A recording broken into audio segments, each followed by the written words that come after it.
Obrigado pela presença.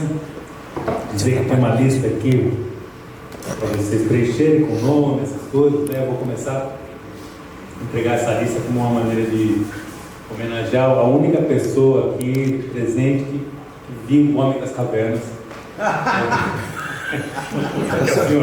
Não, segura você, eu sou antigo. Tupi das Cavernas. De mim da manhã,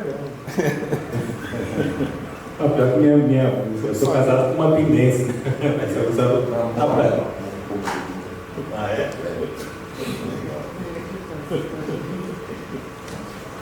Bom, gente, obrigado pela presença, sempre bem-vindos, bem-vindas. Queria agradecer imensamente aqui os meus dois parceiros, convidados, né? Ele é aqui no fim, João Nascimento. Dois artistas, dois amigos de muito tempo, dois artistas que eu admiro demais, né? E não é à toa que estão aqui. Eu acho que é a primeira vez que eles estão juntos, isso também dá muito orgulho aqui para o Sareiro, né? De estar juntando pessoas e de estar articulando algumas questões, né? Eu estou olhando no celular aqui porque a minha pauta está aqui no celular. Então vamos lá, a gente tem essa conversa e logo depois tem uma apresentação do Eliakim. Então vamos chegar e vamos sair aqui com uma cesta muito aquecida, apesar do frio, né? Bom, esse é o terceiro encontro do projeto de Encontro de Músicas de Memória. O primeiro teve por tema Quando o Som Também é Memória, que a gente teve a Adriana Oliveira e a Bianca Maria Binazzi. O segundo encontro foi Quando o Ritmo Também é Memória, com a Débora Marçal e a Marina Bibi. E o terceiro agora, com o Eliakim Rufino e João Nascimento, Quando o Território Também é Memória. Então vou apresentar rapidamente aqui os nossos dois convidados. O Eliakim Rufino é poeta, compositor e filósofo. Nasceu e reside em Boa Vista, Roraima. Com 40 anos de atividade artística, já recebeu a Ordem do Mérito Cultural, o Prêmio Grão de Música e o título de doutor honoris causa da Universidade Estadual de Roraima. Fundou o Movimento Rorameira, aula de filosofia, e tem um balaio de questões, de projetos, de atividades, assim como o João. O João nasceu no Morro do Querosene, em São Paulo. Aliás, antes de continuar na apresentação do João, é muito interessante que, sem a gente combinar, esse nosso encontro, quando o território também é memória, e os dois começam a mini-bio deles com os lugares que nasceram, né? Então, ele aqui começa com o produtor, ele nasceu e reside em Roraima e em Boa Vista. E o João também, né? Nasceu no Morro do Querosene, em São Paulo. Artista multilinguagem, capoeirista e pesquisador da cultura negra. Suas obras são atravessadas pelas memórias estéticas da diáspora africana no Brasil, em constante diálogo com seus desdobramentos contemporâneos. É diretor coreográfico musical da Companhia Treme Terra, com o qual concebeu espetáculos como Terreiro Urbano, Pele Negra, Máscaras Brancas, Anonimato, Caminhos Abertos e Florestas de Odé. Em 2024 foi contemplado com o prêmio Klaus Viana da Funarte e no cinema atua como diretor, roteirista e compositor de trilhas sonoras. Essa é só uma mini apresentação que a gente vai aquecer agora com... Sim, Roraima, começar explicando Roraima, né? Porque Roraima está... Eu sempre digo que o meu trabalho é desocultar Roraima, porque Roraima está oculta para a maioria dos brasileiros. Não só a questão da pronúncia, que aqui no sul chama de Roraima, né? E lá é uma vogal mais aberta, Roraima. Mas esse ocultamento de Roraima, ele fez com que as pessoas tivessem uma ideia totalmente equivocada sobre o que é lá. Mas, em poucas palavras, Roraima é uma nação indígena. Antes de Cabral chegar, onde hoje é o estado de Roraima, tinha pelo menos uns 50 povos indígenas. E hoje ainda existem 10 povos indígenas, 10 nações indígenas.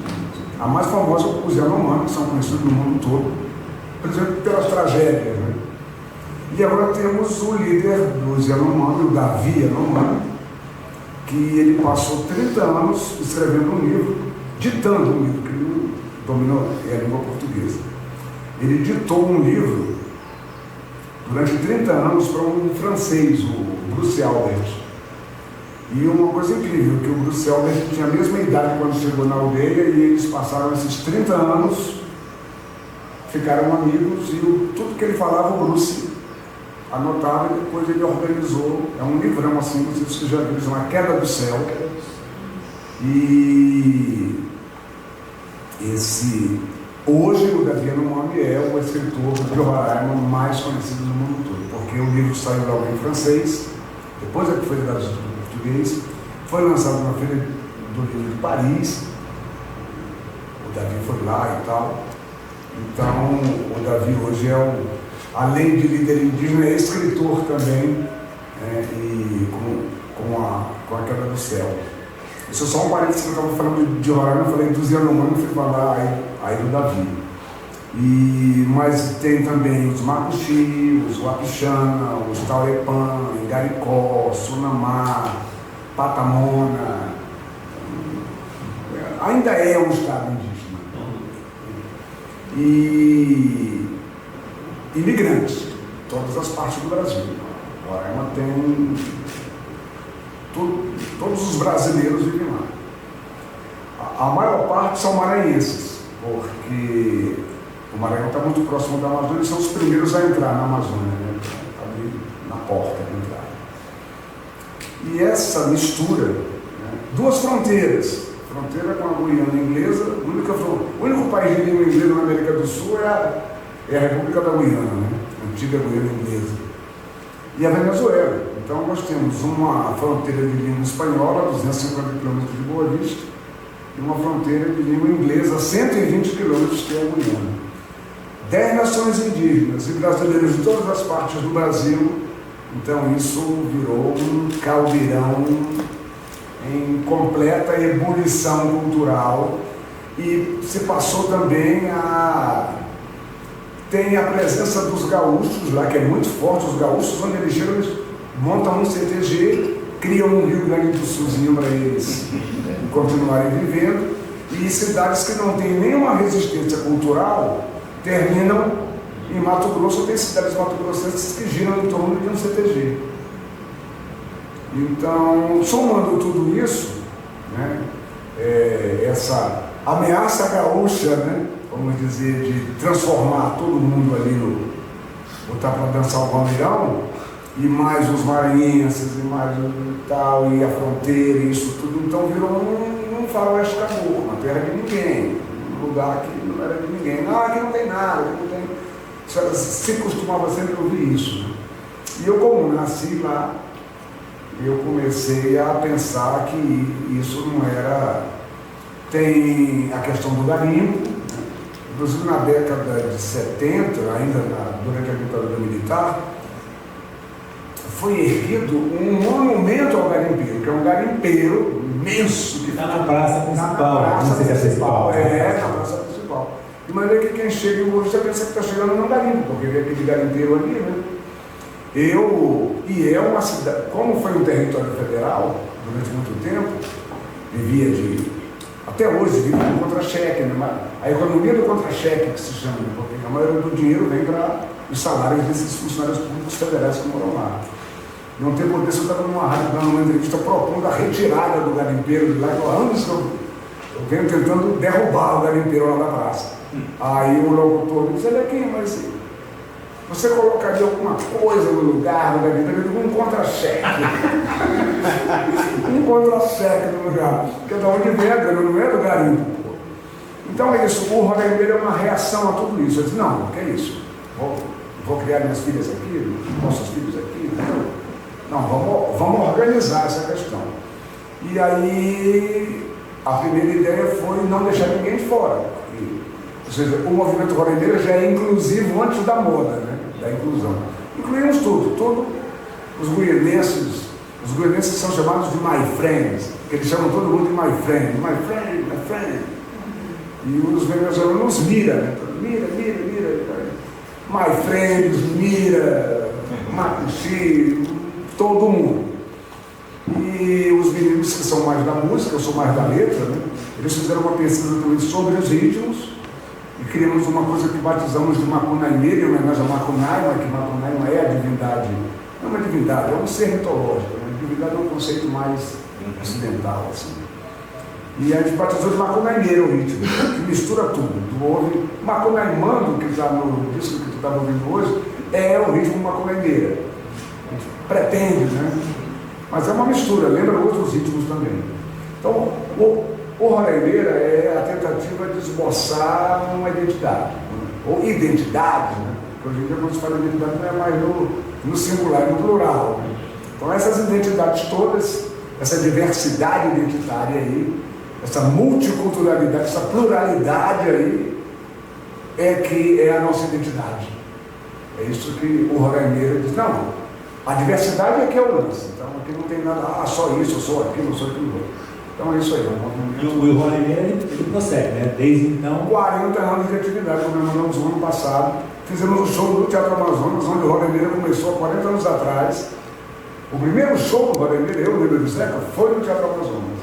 Aí agora comunicamos à Secretaria do Amazonas sobre o sonho de fazer de novo lá 40 anos e o teatro hoje não é mais, agora é um edital para pautar, né? É complicado. Mas eles, levando em consideração a nossa história, cederam o teatro, porque o Teatro Amazonas tem 2.000 lâmpadas. Então, só para acender o teatro já é uma conta de luz imensa, né? E para dar de graça assim tem que ser uma coisa legal. Mas fizemos lá, comemoramos lá os 40 anos. Hoje as músicas do Roraimeira, meus poemas. O meu poema Cavalo Selvagem foi tombado como patrimônio cultural pela Assembleia em 2008. Ou seja, nós conseguimos sim. As músicas são cantadas pelas crianças das escolas e tal. E o Roraimeira é isso. O Roraimeira é um movimento de construção de identidade. Que maravilha. João,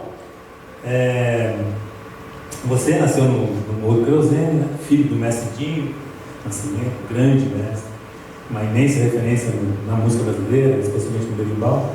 E atualmente você dirige o longa Berimbau, Arco da Memória, filmado no Brasil, Angola, Moçambique e Estados Unidos, que investiga os atravessamentos históricos, simbólicos e contemporâneos do berimbau. Então, a partir disso, queria te ouvir a respeito do significado dessa relação entre o território, o Morro do Querosene, o berimbau e o João Nascimento. Que eu achei muito interessante, na verdade, na minha cabeça, o berimbau tem, né, para a sua vida, né, tem um lugar muito central, né? E para o Morro do Querosene também, porque, né, a partir do trabalho do seu pai também, né? E então eu queria um pouco te ouvir a respeito disso. Bom, boa tarde, boa noite, né? Acho que é legal esse encontro, agradecer ao grande mestre Natália, assim, que é uma pessoa que eu conheço já há um tempo, estou conhecendo aqui agora, também grande mestre, mas estou conhecendo também esse território também aqui que eu estou, não conhecia, mas parece ser fantástico, e agradecer a todo mundo que está aqui presente. Eu acho que você está juntando alguns elementos que fazem parte da minha identidade, assim, né? Eu acho que um dos temas das materialidades que eu venho buscando é entender essa identidade brasileira, que é um pouco o que eu escuto também aqui do mestre, quando ele fala de Roraima, isso se eu errar também, e redescobrir também outras identidades, o quanto que elas são também plurais e complexas, né? Tem encontros e desencontros, né? Convergências e divergências. Eu nasci no Morro do Querosene, né? E sou filho de mestre Dinho, que é baiano. Então, São Paulo, região sudeste, acho que os nordestinos chegaram forte, não só os nordestinos, mas no Morro do Querosene tem uma presença muito forte do Nordeste, né, da Bahia, e também dos maranhenses também, que é um bairro que ficou conhecido também pela cultura do Bumba Meu Boi, da capoeira, na rua, dos batuques, né? E hoje já tem uma certa identidade quanto território dentro da cidade de São Paulo, né? Esse trabalho que eu estou fazendo, ele é continuidade, eu entendo como um processo de continuidade da pesquisa que eu venho desenvolvendo na minha história de vida, assim, né? A minha história de vida ela começa nesse ambiente, o qual tem as festas, na casa de meu pai, assim, tem uma festa conhecida assim, lá no morro que chama o Caruru, o famoso Caruru, né, de mais de 40 anos, e quem vem com essa tradição do Cosme Damião, dos IPGs, que vem da Bahia, então virou uma festa que acontece no quintal de casa. E aí ali tem a capoeira, tem o samba de roda, tem os batuques ali acontecendo, tem as comidas, tem os cheiros, tem toda essa questão também mágica e também poética. E então as minhas referências, elas começam de formação, começam nesses lugares que é o encontro nas informalidades, eu acho, né?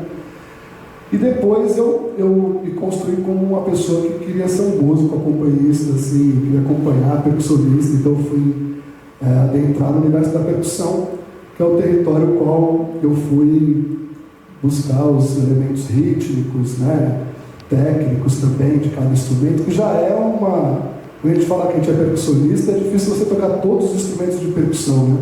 Se você fala que você é pianista, inclusive tem gente que fala que o piano também é um instrumento de percussão, então... Mas se você fala, eu sou pianista, já fica bem, talvez, aquela ideia da imagem, né? Você fala, pô, o cara toca aquele instrumento lá.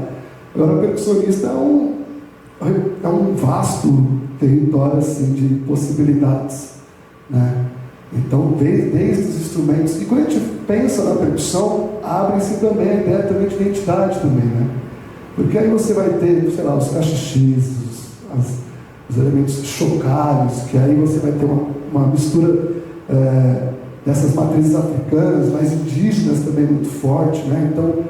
Então para mim foi abrindo esses lugares de pensar a música de uma maneira ainda indireta e sem intenção, mas de investigar, né? De repente a gente estava na chegada dos malinquês aqui em São Paulo, começou a ver os djembês, e aí já é um elemento mais recente, né?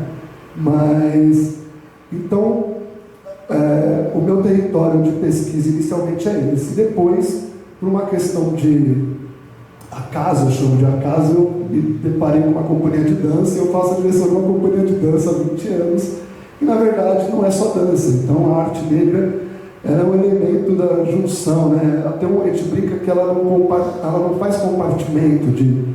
Quando você pensa a arte negra, a dança com a música, ela está o tempo todo correlacionado, assim, né? Você pega, por exemplo, a capoeira, né?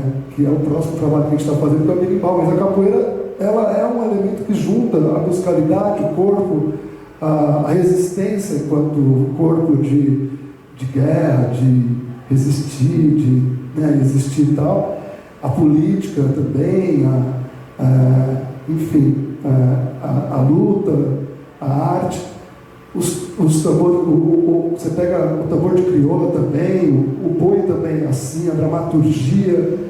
Então aí acabou abrindo esse campo para além do som na minha trajetória, o qual eu até hoje ainda fico meio perdido como é que eu devo me organizar nesse... o qual a gente hoje tem um problema no ouvido, você tem que ir no lugar certo, né? Não tem mais aquele médico que cuida de tudo e conhece de ouvido. Então, para mim, eu sou aquele médico meio generalista. E às vezes é bom, às vezes é ruim, porque quem sabe muito não sabe nada, então, enfim. E aí que entra a minha área de registros, né? Que eu acho que é uma pergunta que você faz, que tem a ver com esse novo filme, né? Então, diante dessas curiosidades, né, a gente começa a fazer registros em vídeo, e eu faço a primeira direção de um filme chamado Danças Negras, que a gente estava querendo registrar um momento político também da cidade, falando sobre racismo, como conversar com alguns pensadores, como Kabengele, o próprio Carlos Burr, que é um cubano, que trouxe a biografia do Fela Kuti. Então, aí abre um outro espaço, né, que tem essa questão da música, da dança e do cinema. Então a gente passa por uma série de filmes, né, que são filmes que são da nossa própria história, pensando essa trajetória que começa de um jeito e vai acontecendo. Então a gente fez o filme Danças Negras, depois fizemos o filme Tambores da Diáspora, que foi outro longa-metragem, e fizemos outras coisas de filme, mais assim, mais emblemático. Talvez a gente caminhe agora para um outro filme que é bem interessante, que é o Berimbau, O Arco da Memória. E E na verdade é um instrumento que ele é visto dentro desse ambiente da capoeira, mas que também ganhou uma proporção muito interessante. Dana Vasconcelos, meu próprio pai, Papete, Ramiro Guzotto, né? Pessoas que eu acho que pensaram, né, colocaram o berimbau assim como instrumento, assim como outros, né, instrumentos, eu digo, né? Tem pessoas que vão estudar o trompete. Então essas pessoas, elas trouxeram o berimbau na dianteira, assim, né? Colocaram... E aí acho que calhou da gente entender como é que esse instrumento ele vai se desdobrando para além do ambiente da própria capoeira, que é uma comunidade muito forte. Eu até brinco que a capoeira tornou-se patrimônio cultural brasileiro, né? 2008, isso é muito importante, é uma das que divulgam a língua portuguesa e a cultura portuguesa em maior parte do mundo. Assim, as pessoas falam português, às vezes, por querer cantar a música na roda de capoeira. As pessoas querem vir no Brasil, então tem uma coisa muito forte assim, que se tornou... e tem suas discussões assim também, contradições, etc., o quanto isso daí implica no modo positivo, no modo negativo também. Mas aí a gente começa a perceber que o berimbau ele tem uma particularidade e ele vai ganhando proporções. Então esse filme que a gente está produzindo, a gente sai daqui de São Paulo, passa por alguns lugares como Bahia, Rio de Janeiro, Bahia, Rio de Janeiro e Minas Gerais, depois vai para a África, passa por Moçambique e Angola, que foi um lugar que abriu outras possibilidades, inclusive de se relacionar com esse instrumento, né? Caráter de nome, né? Chitende, que é conhecido em Moçambique, em Angola, rungo, por exemplo, e modos de tocar também, relações com o instrumento, e inclusive o que me chama mais a atenção, porque a questão da memória, acho que é muito forte, Natália, sobre isso, não sei se...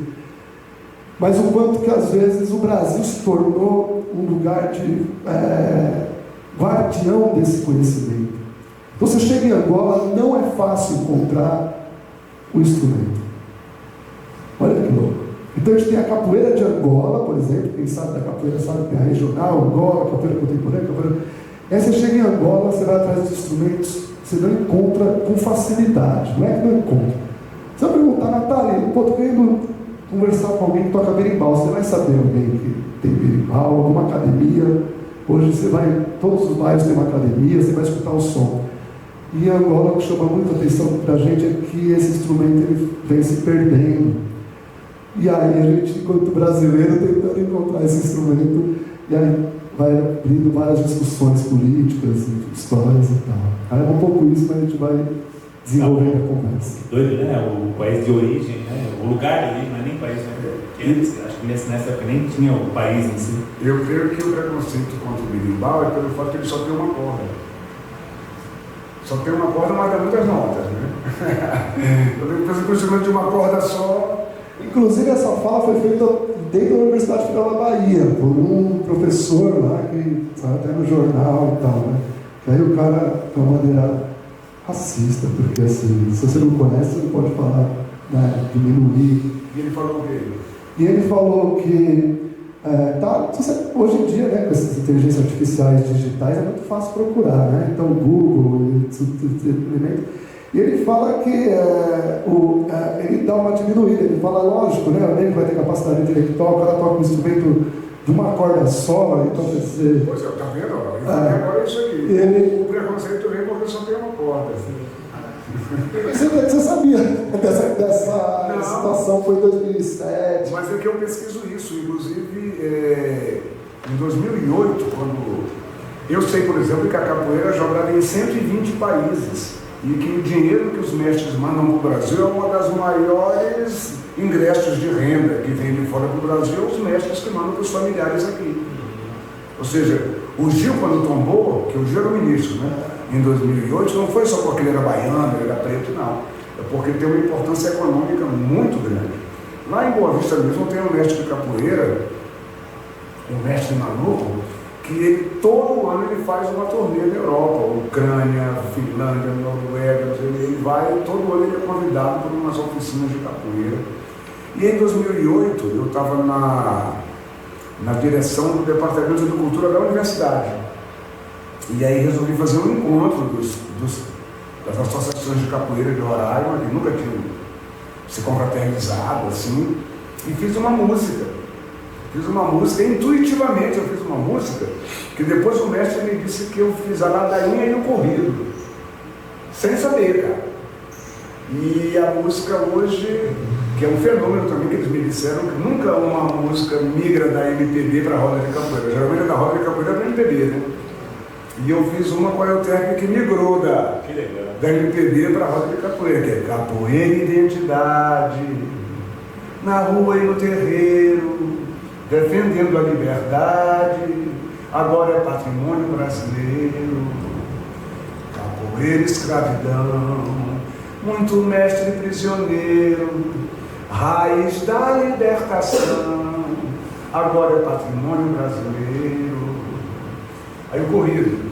Ou abre a roda que eu quero jogar, ou abre a roda que eu quero jogar, ou abre a roda que eu quero jogar, vou mostrar a minha ginga vou mostrar. E nessa roda cabe o mundo inteiro, e nessa roda cabe o mundo inteiro, palmas para a capoeira, patrimônio brasileiro. Olha, aqui aproveitando aqui.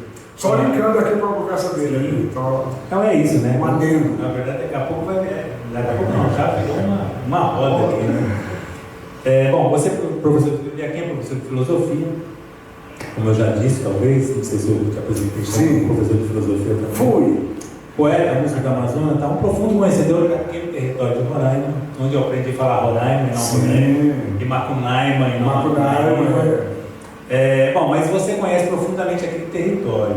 Eu queria, a partir desse conhecimento, né, da música, da sua vivência, etc., queria te ouvir a respeito das contradições e suposições que você ouve de pessoas que habitam outros territórios a respeito do seu, né? Então, geralmente os sudestinos, e a partir daí dessa visão um pouco estereotipada do lugar que você vive, conhece, né? É um lugar que as pessoas recorrentemente têm chamado como Brasil profundo, né? Sim. E eu queria te ouvir um pouco, porque você tem você é um ativista, digamos assim, né? Participou de um TED agora, justamente contrapondo esse termo, né? De se referenciar a partes do Brasil como um Brasil profundo, como se tivesse um outro Brasil em contraponto com aquele. Eu queria que você falasse um pouco sobre isso. Não há Brasil profundo. Brasil profundo foi inventado por quem pensa raso. Teóricos da superfície, acadêmicos urbanos, intelectuais do asfalto.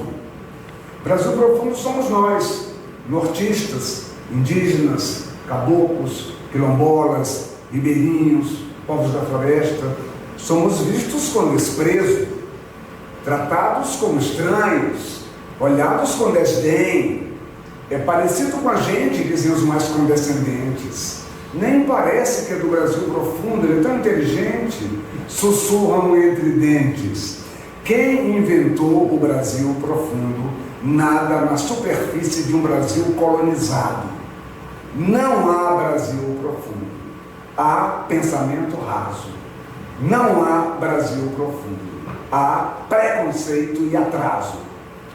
Esse é o texto.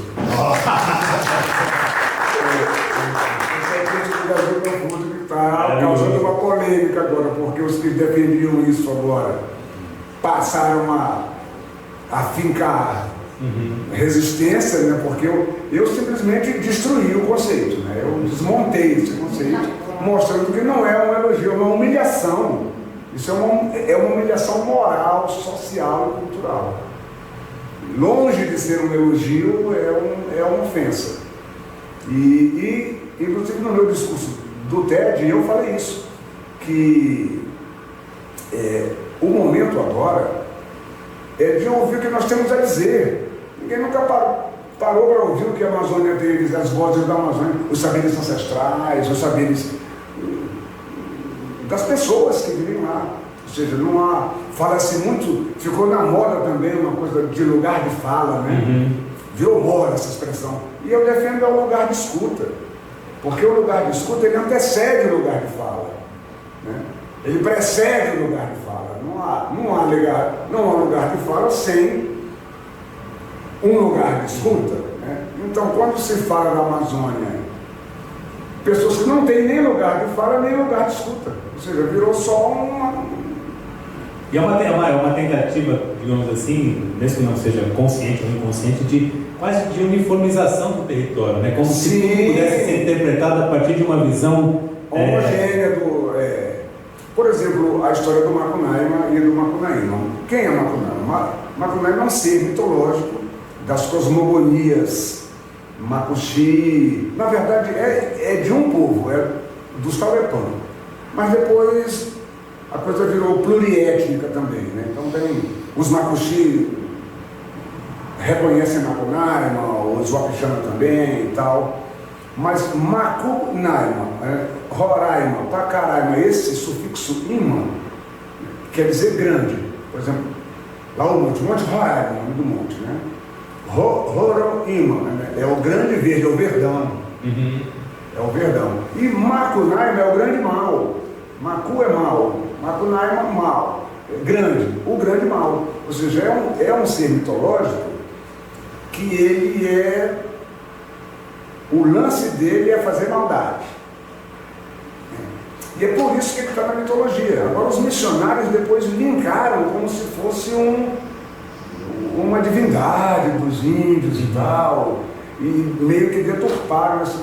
É que a mitologia reflete o dia a dia deles, né? Então, quem é o Macunaíma? É um tipo escroto que faz maldades. Por isso que o Mário de Andrade, quando leu o alemão, o Theodor Grunberg, que vai lá em 1911, ouve esse mito, escreve, é o primeiro a escrever o mito. O Mário, muito erudito, sabia alemão, leu o Grunberg no original. Encontrou uma coisa e disse: pô, esse cara é muito parecido com os brasileiros. É um herói sem nenhum caráter, né? O Macunaíma comia a cunhada, ele é cheio de... Ele disse: pô, esse é um brasileiro. E aí ele botou o nome de Macunaíma para não levar o santo nome de Macunaíma em vão, né? Para dar uma diferença. Macunaíma é ela, e Macunaíma é o personagem do romance do Mário.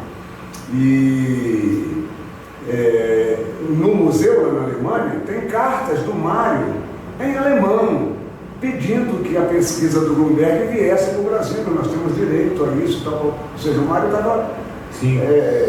Indígenas hoje acham que estão cancelando o Mário. Indígenas de Roraima estão cancelando o Mário porque eu defendo ele, entendeu? Primeiro que é um gênio, né? O cara era... E outra, ele em nenhum momento ele quis ofender ninguém. Catequizados pelos missionários, eles é que já tinham uma visão errada do Macunaíma. Entendi. Mas o Macunaíma ainda continua sendo mesmo lá o grande mal. Por isso que o subtítulo do livro do Mário é O Herói Sem Nenhum Caráter, ou seja, que não tem ética nenhuma, né? Ele pode fazer as maldades as mais incríveis. E, por exemplo, o Monte Roraima é o tronco de uma árvore gigante. Sabe desse mito? Não sei. Essa árvore se chamava Wazaká. E era uma árvore chamada Árvore da Vida, Árvore do Mundo. O Monte Roraima é só o tronco. Era uma árvore gigantesca que dava todos os frutos. Tinha nessa árvore. E só podia pegar que se caísse. Porque coisa daquela altura. E o Macunaíma corta. Ele, para não ter paciência de esperar cair e tal, diz: não, vamos cortar. Aí os irmãos tentam dissuadi-lo disso, né? Não, vamos cortar. E como ele é um ser mágico, como é que ele ia cortar aquele ponto daquele tamanho? Então ele diz umas palavras mágicas. Na hora, ele tinha uma machada de pedra, né, nesse momento. Né? E ele diz palavras mágicas. Ele diz nomes de árvores que tem o tronco bem mole, tipo mamoeiro, bananeira. Aí ele grita: bananeira! Aí, pá, Mamoeiro, para. Ele vai transformando com as palavras, vai amolecendo o tronco da árvore até tombar a árvore. E essa árvore imensa tomba, uns galhos caem ali para onde hoje é Roraima, que são as frutas que nós temos lá, murici, buriti, caju, né? Roraima é o maior cajual nativo do mundo, hein? Nessa savana lá, o maior cajual nativo do mundo. Os galhos que caem para a Venezuela são as frutas que tem na Venezuela e os galhos que caem para a Guiana, porque o monte fica na tríplice fronteira. As frutas da Guiana são os galhos que caíram para lá. Mas quem cortou a árvore do Açacá foi o sacana do Macunaíma. O Macunaíma ou o Macunaíma? O Macunaíma. O Macunaíma é o do Mário. A lenda é do Macunaíma. Mas não é uma lenda, é um mito. Mas o Mário não fala isso. Não, né? O Macunaíma do Mário é uma grande brincadeira. Inclusive ele tem coisas que nem existem. Por exemplo, o primeiro parágrafo é assim: na beira do rio Arariquara, que é o nosso rio lá, isso está certo. Na beira do rio Arariquara, a Índia Tapaiumas, isso não existe lá, nunca existiu nenhum povo chamado Tapaiumas, isso é invenção do Mário, entendeu? Ele disse que o Macunaíma dançava, sabia dançar o borocotô, o tototô, o ppp, tudo é invenção dele. Você sabe que ele escreveu esse livro no final de semana, né? Sabem disso? Ele foi para um sítio de uma amiga dele aqui em São Paulo. Araraquara. Araraquara. Sim, aí escreveu de brincadeira. Aquilo ali é uma grande brincadeira. É um ensaio. Agora ele sabia das coisas, né? O Mário, ele estava brincando, mas é porque ele sabia muito. Relançaram agora um livro dele chamado O Turista Aprendiz, que é a viagem dele para a Amazônia, né? Ele conhecia, ele esteve lá, teve em Belém, andou de barco, ele era interessado lá. Muito mais interessado do que muita gente hoje, naquela época, hein? E agora, João, eu queria contrapor um pouco essa pergunta que eu fiz para o Eliakim, porque no fundo tem essa questão sudestina. Eu falo sudestina porque eu me sinto confortável por ser sudestino, da gente olhar os lugares e interpretar como, né, a partir de um shopping center, né? Você e o Gaspar, do África Brasil, fizeram o contrário, né? Eu queria que você falasse um pouco da experiência do hip hop caboclo, porque foi um projeto que vocês foram atrás de intersecções, de raízes, atrás dos mestres, buscando essa relação do hip hop, né, do repente. Nessa viagem, vocês foram para Amapá, vocês foram para Recife, vocês foram para, enfim, queria que vocês falassem sobre essa busca dessas relações indo aos lugares, não interpretando os lugares.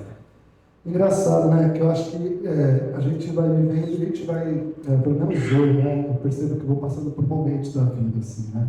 Tenho 42 anos, não tenho a mesma idade, com todo respeito, que a gente estava falando de idade, mas no idade, com respeito que quem tem mais idade de vivência, acho que, olhando para cima, vocês têm mais vivência que eu, mas 42, talvez estou passando por alguns momentos da vida, né? Eu descobri que, e acho que é interessante, a gente aqui em São Paulo, né? Para mim, quando eu comecei na minha pesquisa de cultura negra, era sempre olhar o Nordeste, sempre olhar esses lugares, né? Maranhão, sou filho de nordestino, né? Mas eu descobri que São Paulo é uma das maiores populações negras que se tem no Brasil em números absolutos, não em números proporcionais. Quando eu falo isso, as pessoas falam, não, é na Bahia, não, é no Maranhão. Não, em números absolutos em relação à quantidade de pessoas negras mesmo, não proporcionais, porque proporcionais é com a população é grande, e aí você não identifica, ainda mais agora não, né, quando a gente começa a perceber que os negros, existem negros de pele clara, como eu, que também tenho espelho, eu sei, a gente começa a perceber que os negros ainda tem mais gente ainda aí, né? Então, em determinado momento, a nossa pesquisa sempre foi aqui não, sempre foi olhando para lá, sendo bem sincero. Então, sempre era essa coisa, né? A Bahia era o lugar da capoeira, o lugar da cultura negra, da percussão, né? Então, dos batuques, e eu sou filho disso, então eu queria muito ir para lá. E o Gaspar, ele é um MC daqui de São Paulo, e ele é também filho de, acho que, Potiguar, ele é potiguarense, né? De Potiguar, sei lá, Rio Grande do Norte. E aí ele é um cara emblemático aqui em São Paulo por conta da cultura hip hop. Você conhece muito bem, mas deixar registrado isso, assim, né? Então, a cultura hip hop ficou muito forte aqui em São Paulo. E aí esse trabalho a gente começou a fazer esse trabalho que começa no rap psicodélico, que é convidar pessoas que colocar o hip hop para além dessa relação nova-iorquina, né, do Bronx, Estados Unidos, Jamaica também, que tem essa influência do hip hop, chega em São Paulo muito forte, né? E aí a gente começa a levantar isso e os África Brasil, de alguma maneira, com o Gaspar representando, né, começa a olhar um pouco como é que essa cultura hip hop ela tem a ver com a diáspora africana, que é um pouco aquilo que a gente estava falando, né, de Cuba, diáspora afro-latina, né? E aí a gente começa a levantar a partir dessas estéticas sonoras, essas referências dos ritmos, a coisa dos emboladores, porque o rap é ritmo e poesia. Sim. O rap é isso, né, mano? Ritmo e poesia. Aí a gente começa a falar, pô, o que não é o ritmo e poesia? Né? Os emboladores é ritmo e poesia, pô. Tá ligado? Tipo, o jogo também é ritmo e poesia, né? Então, se você for pensar... A pajada. O ritmo e poesia, acho que a essência da nossa cultura é ritmo e poesia o tempo todo, né? Assim, e outras coisas, mas o rap, na palavra propriamente dito, seria isso, né? É uma sigla, né? É uma sigla. Ritmo, poesia, né? Enfim. E aí a gente faz esse trabalho, que o Natália foi fundamental, que é sair de São Paulo e encontrar a relação do hip hop na sua essência, para além desse lugar estático que a gente percebe, hip hop, que é esse boom de caixa,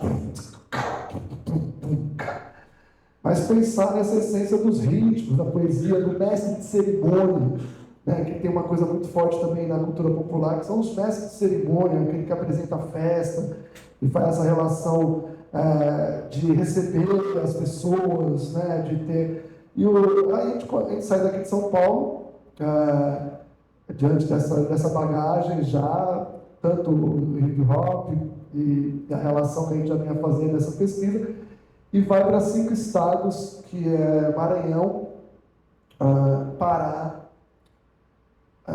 Acre, separando Roraima, o Acre também é um lugar de muito... bem diferente. Poxa, o Amapá? Amapá eu fui agora.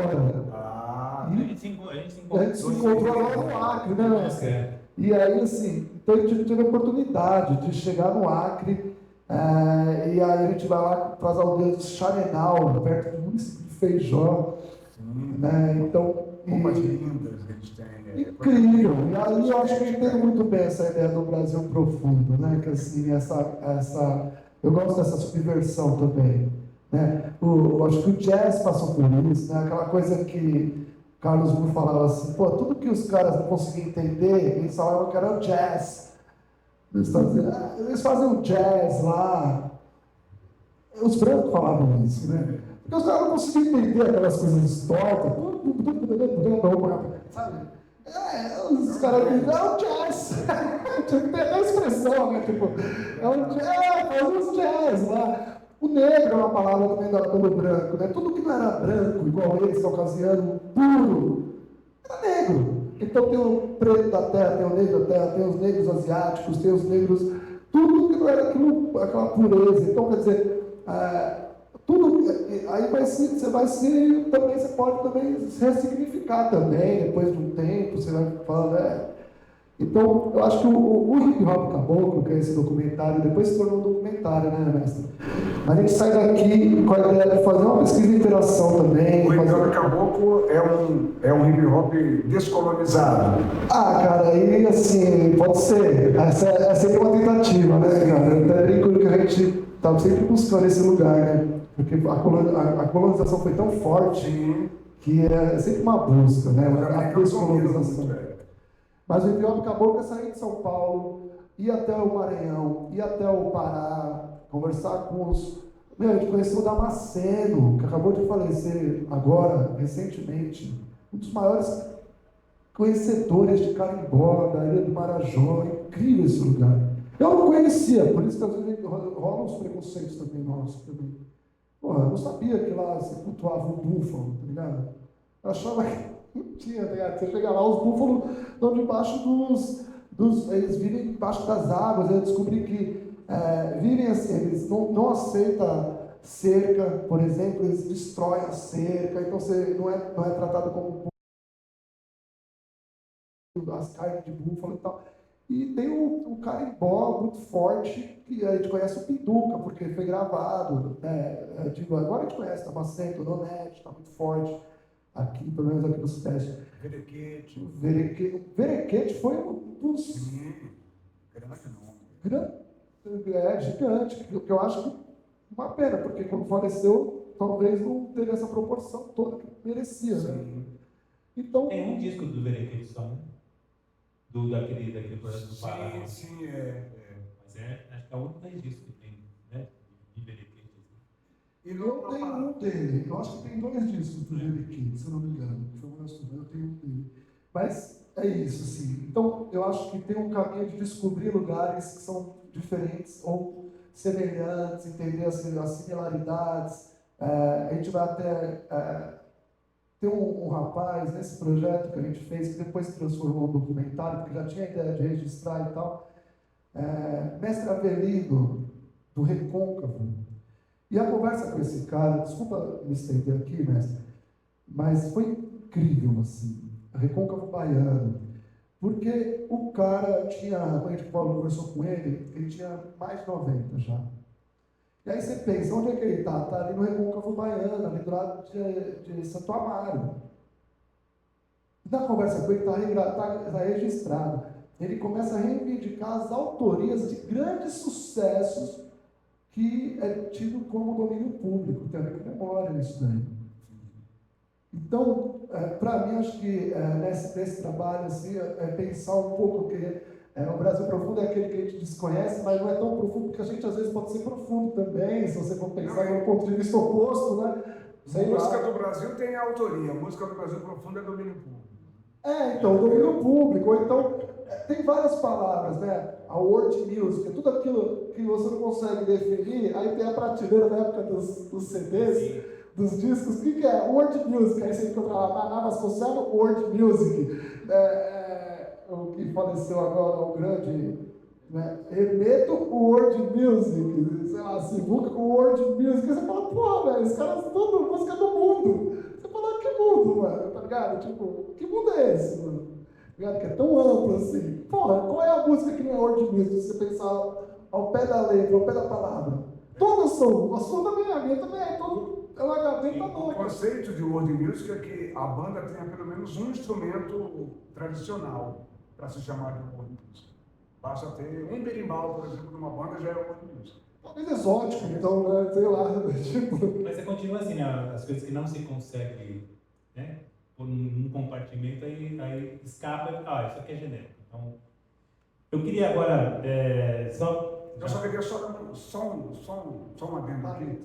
Eu vejo que o que se chama de Brasil profundo é o Brasil descolonizado ainda.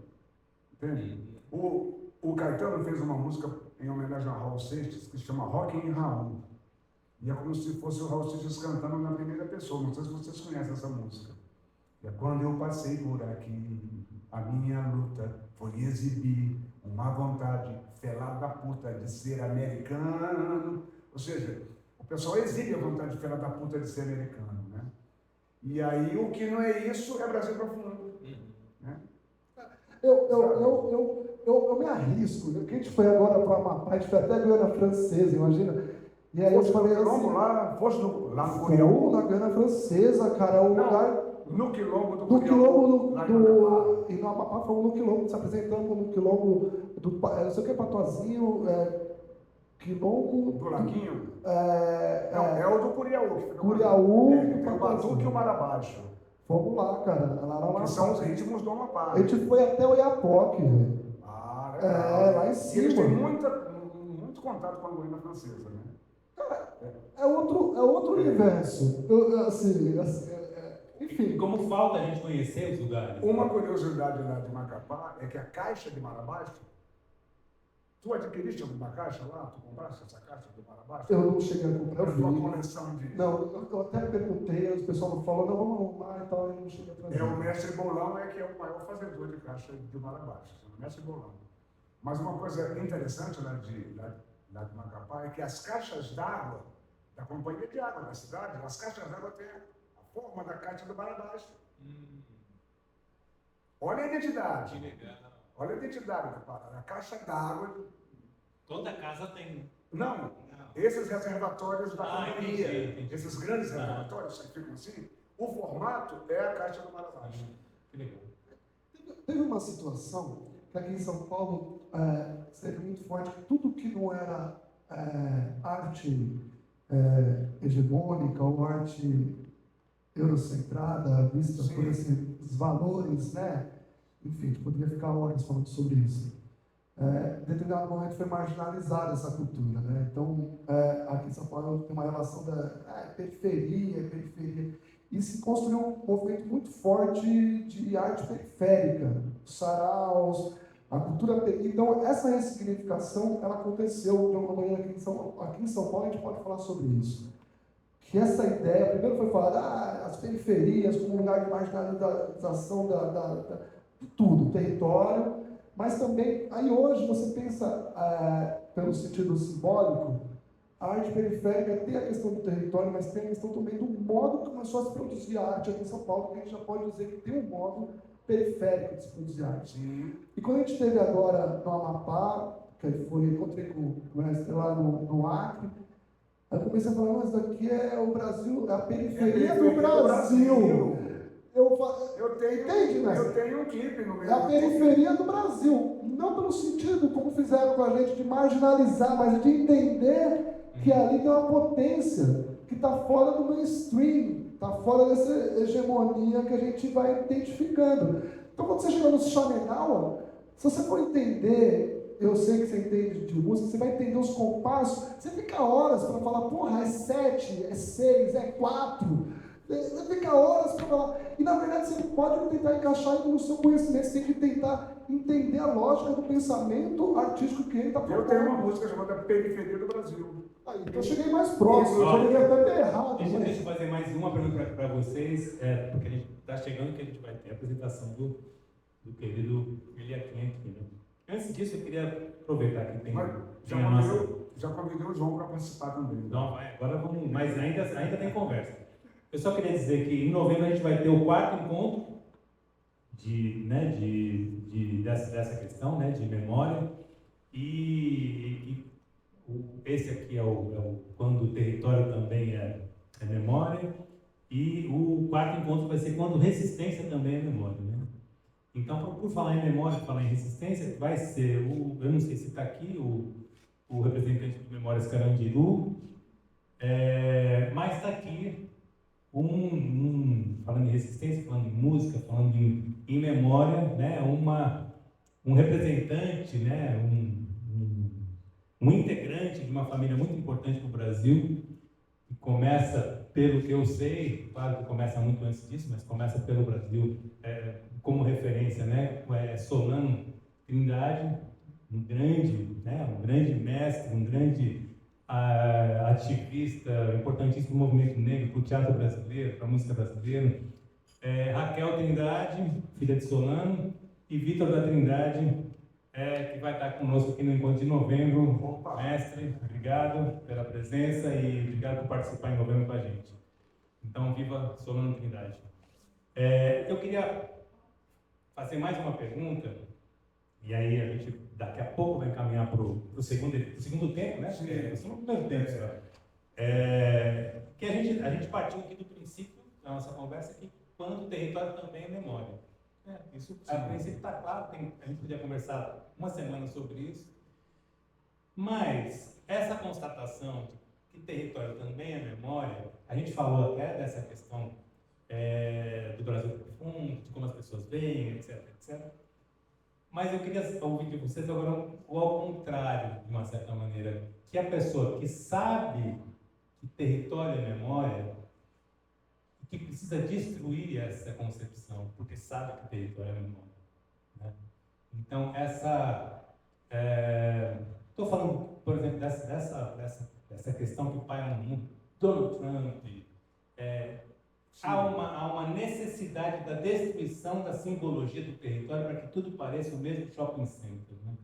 Eu queria um pouco ouvir O vocês. governador de Roraima chegou a dizer recentemente: por que esses indígenas vivem na floresta? Por que eles não vêm para a cidade? Lá nessa vida de selvagem, lá.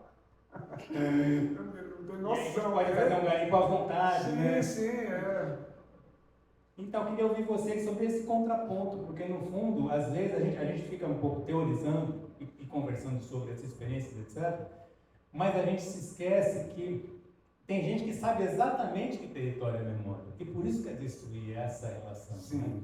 E Mas é impossível destruir. Eu, por exemplo, defendo que, assim como existem os biomas, né? Esse conceito de bioma é um conjunto de ecossistemas tão parecidos que faz um bioma. Né? Esse é o conceito da biologia.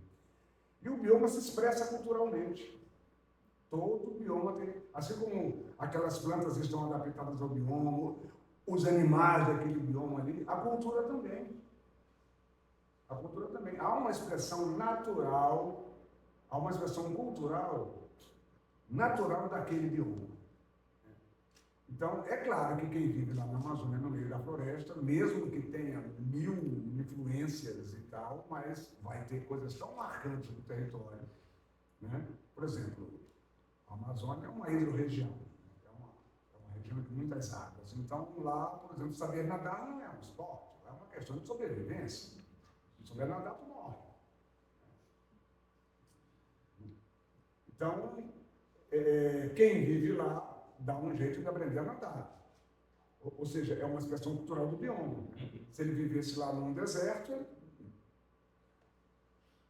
perdoaríamos se ele não soubesse nadar, né? Mas tem que também estar adaptado lá.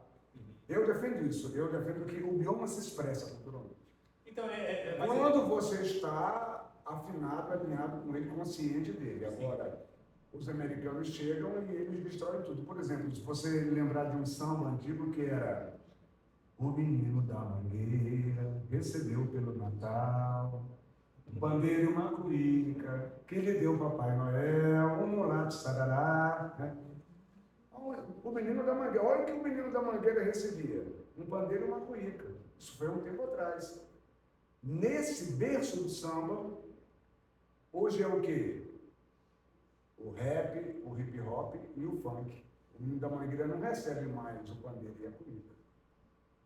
Entende? Porque os americanos têm essa capacidade, né, a cultura americana de esmagar, né?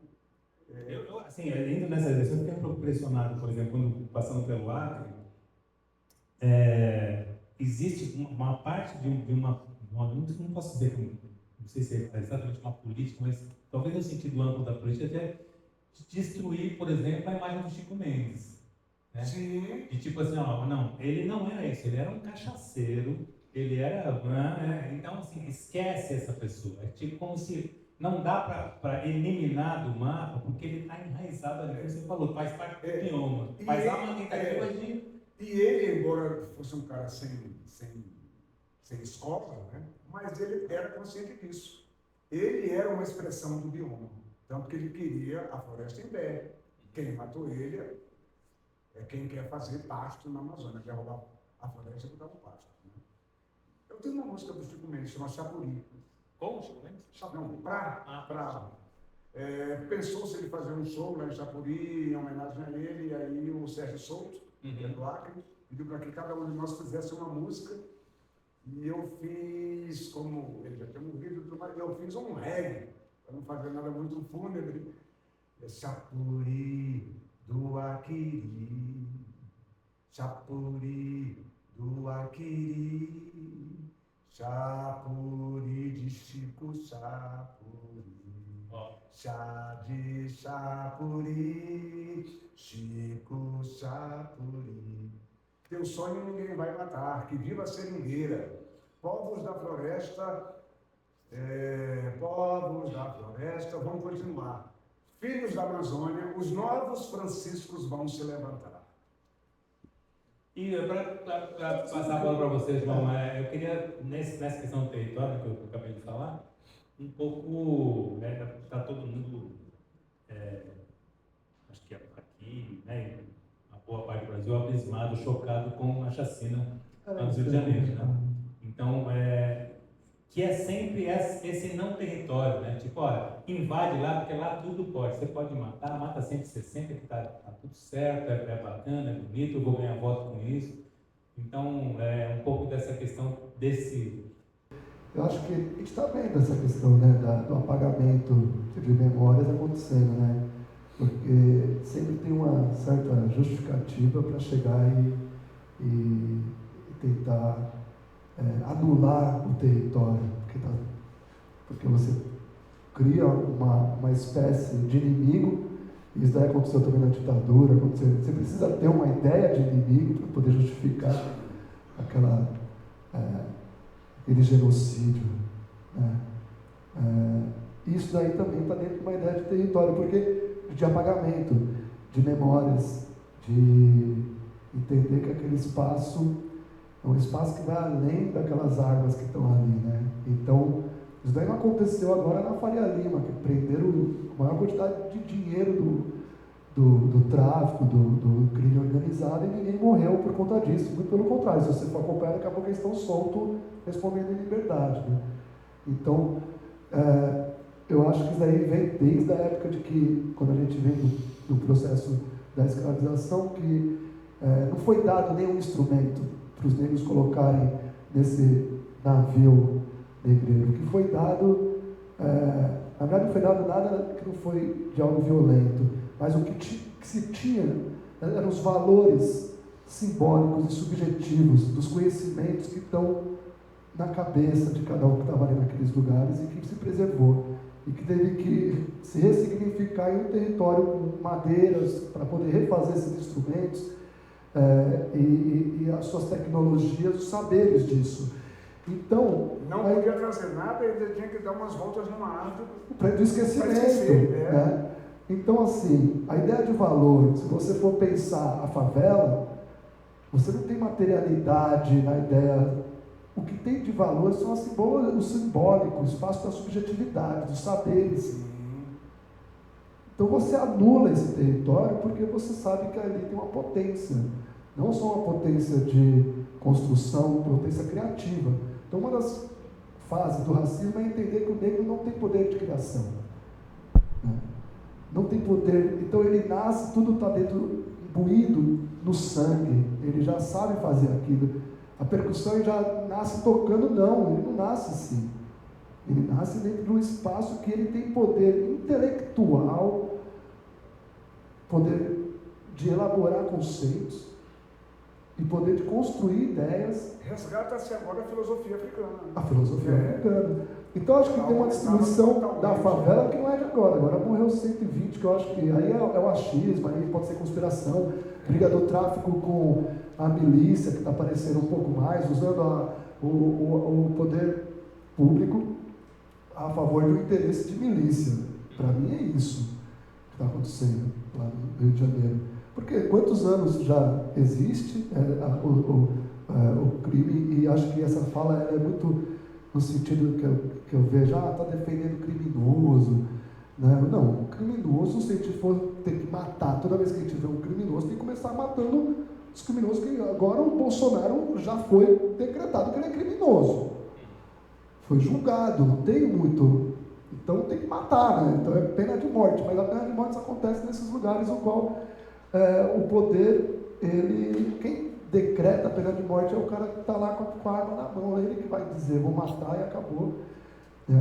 Enfim, é uma chacina violenta e é um apagamento histórico, porque nesses lugares, se você considerar que tem crianças, tem saberes ancestrais, tem lugares de muito valor, de muita criatividade, de potências tecnológicas, que vai além daquilo que está ali como inimigo eventual, porque também não são bonzinhos também, né?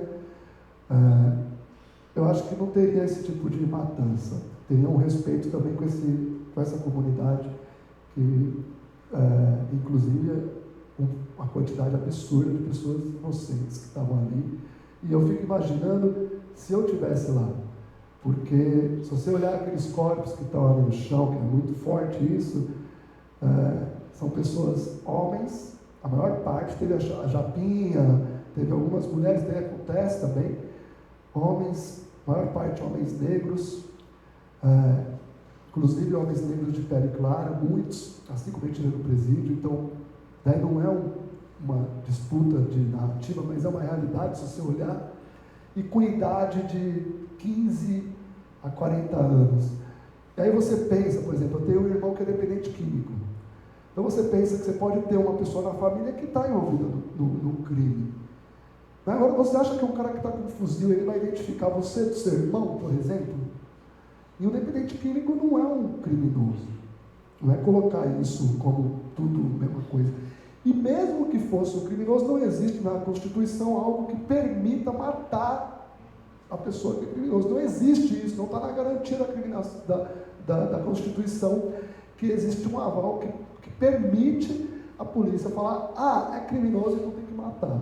Não tem isso. E pensando em democracia, aí assim, 89% das pesquisas, tem uma pesquisa agora que saiu que eu vi hoje, que 89%, se eu não me engano, aprovou inclusive a matança.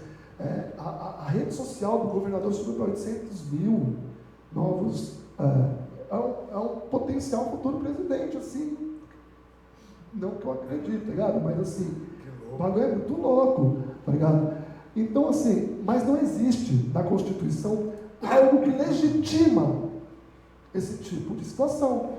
Então quem é a favor de matar os bandidos, porque eu acho que é uma fala que tem isso, precisa mudar a Constituição, se a gente está pensando em democracia. E aí caminha-se para uma lógica do tipo, vamos aprovar e é capaz de até fazer isso mesmo. Bem perigoso. Bom, então agora a gente, antes de passar para o nosso segundo tempo, para fazer a transição, eu ia pedir para ele aqui o seu poema, O Cavalo Selvagem. Pode, não? Pode. Então, do Cavalo Selvagem a gente vai para a apresentação dele aqui. Bora? Eu sou o cavalo selvagem, não sei o peso da sela, não tenho freio nos beiços, nem cabresto, nem marca de ferro quente. Não tenho crina cortada, não sou bicho de curral. Eu sou o cavalo selvagem, meu pasto é o campo sem fim. Para mim não existe cerca, sigo somente o capim. Eu sou o cavalo selvagem, selvagem é minha alegria, ser livre, noite e dia. Selvagem é só apelido, meu nome é mesmo cavalo, cavalo solto no pasto. Veloz carreira que faço, lavrado todo atravesso. Caminhos no campo eu traço, eu corro livre galope, transformo o galope em verso. Eu sou o cavalo selvagem, sou garanhão neste campo, eu sou rebelde alazão, sou personagem de lendas, sou conversa nas fazendas, sou filho livre do chão. Eu sou o cavalo selvagem, meu mundo é a imensidão. Aê! Então, com vocês, em poucos minutos, foi aqui no filme. Obrigado, gente.